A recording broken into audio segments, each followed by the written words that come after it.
Avez-vous vu Conjuring 3 sous l'emprise du diable sorti durant l'été 2021 au cinéma? Et si oui, est-ce que vous l'avez aimé?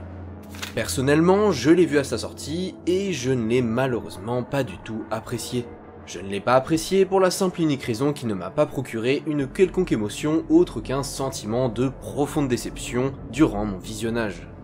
Pourtant, étant dans la lignée des deux premiers et leur faisant directement suite, le film avait tout pour être bon. Ou en tout cas pour être au moins au même niveau que ses deux prédécesseurs.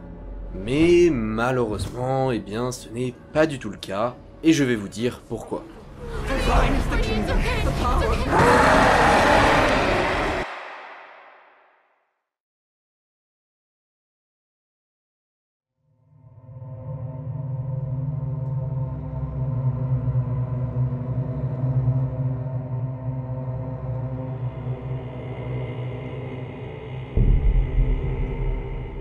Déjà, la première raison peut paraître bête, mais c'est simplement que le film ne fait pas peur ou quelque chose qui s'en rapproche. Et un film d'horreur qui ne fait pas peur ou qui ne procure pas une émotion liée à celle-ci, c'est assez mauvais et sans grand intérêt.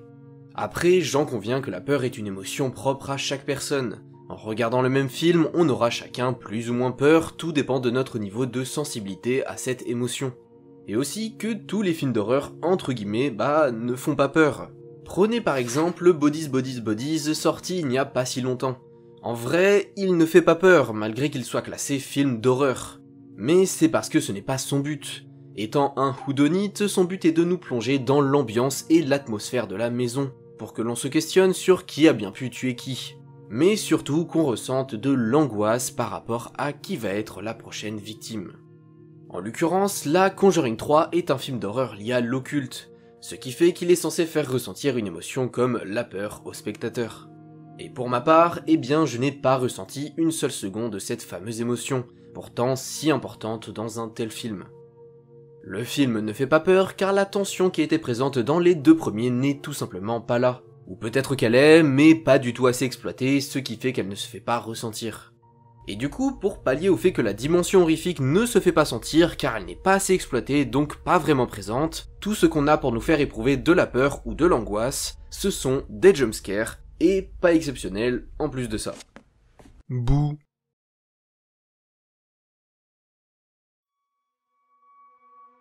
Conjuring 3, comme pas mal pour ne pas dire beaucoup de films d'horreur qui sortent de nos jours, ne misent plus que sur le principe des screamers. Tout est misé sur ça au détriment de tout le reste, ce qui rend les films la plupart du temps assez moyens, voire mauvais. Et je trouve que c'est personnellement fort dommage, car s'ils essayaient de travailler un peu plus la tension horrifique de leurs films, ils seraient évidemment 10 fois meilleurs, et si on ajoute à cela tous ces fameux jumpscares si chers à leurs yeux, même s'ils ne sont pas exceptionnels, tous ces films, et plus particulièrement Conjuring 3, car c'est bien de lui dont on parle dans cette vidéo, auraient quelque chose d'intéressant à dire. Ou en tout cas, on ne se ferait pas cruellement chier devant.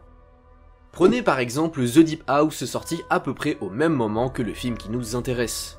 Ce film n'est objectivement pas mauvais, il a bien sûr plein de défauts, ça j'en conviens, mais à l'inverse de Conjuring 3ème du nom, il fonctionne à 1000% car il fait vraiment ressentir de la peur au spectateur. Durant tout le film, on est totalement immergé sous l'eau avec les personnages, et jouant avec les codes de l'horreur, le film arrive vraiment à nous faire ressentir la tension qui est présente entre les personnages et l'endroit où ils sont. Je ne vais pas plus m'attarder que ça sur ce film car ce n'est pas vraiment le sujet de la vidéo, vous en conviendrez, mais il me semblait quand même nécessaire de faire cette petite aparté pour vous montrer qu'il peut exister un sacré gouffre entre deux films classés horreur entre guillemets, sortis presque au même moment du fait de leur production. L'autre raison majeure de la médiocrité du film Conjuring 3 est qu'il brise totalement ce qu'a introduit les deux précédents opus. Je m'explique. L'intérêt des films Conjuring et même plus vastement de l'univers Conjuring, c'est que l'antagoniste est un esprit, un démon ou quelque chose dans le genre. Donc pas quelque chose de palpable à proprement parler avec lequel on peut vraiment discuter, etc. C'est pour cela que ces films ont toujours été un franc succès aussi bien en termes de dimension horrifique qu'en termes de box-office. Dans Conjuring 1, les dossiers Warren, l'antagoniste est Bathsheba, une sorcière morte revenue hanter quiconque souhaite posséder ses terres. Et dans le second opus, c'est Valak, ou plus communément appelé la nonne, qui est encore une fois, je vous le donne en mille, un esprit malfaisant. Et même si on se penche plus du côté des films Annabelle faisant entièrement partie de l'univers Conjuring, eh bien c'est encore une fois bel et bien un esprit maléfique qui possède la poupée, et non une personne physique qui la manipule par exemple. Et là, le problème c'est que ce troisième opus brise complètement ce principe-là, en nous mettant en antagoniste principal une personne physique. Et encore, à la rigueur, cette formule aurait pu fonctionner si l'esprit avait été vraiment présent dans le film. Or là, c'est pas vraiment le cas. En brisant le principe même de ce qu'est l'univers Conjuring, le film perd absolument tout intérêt. Et couplé à cela une dimension horrifique absente, des twists médiocres et un scénario et une mise en scène pauvre, et vous avez un mauvais film sans intérêt.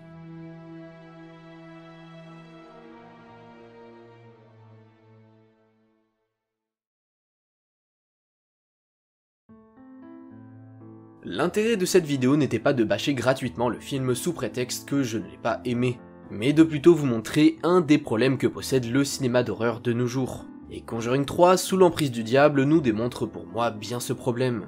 On souhaite capitaliser sur une saga à fort succès sans se casser le cul à réfléchir, on fait donc tout comme tout le monde sans se prendre la tête à est-ce que c'est bien ce qu'on fait, et boum, à la fin, on a un film d'horreur pas ouf dans la même lignée que beaucoup d'autres.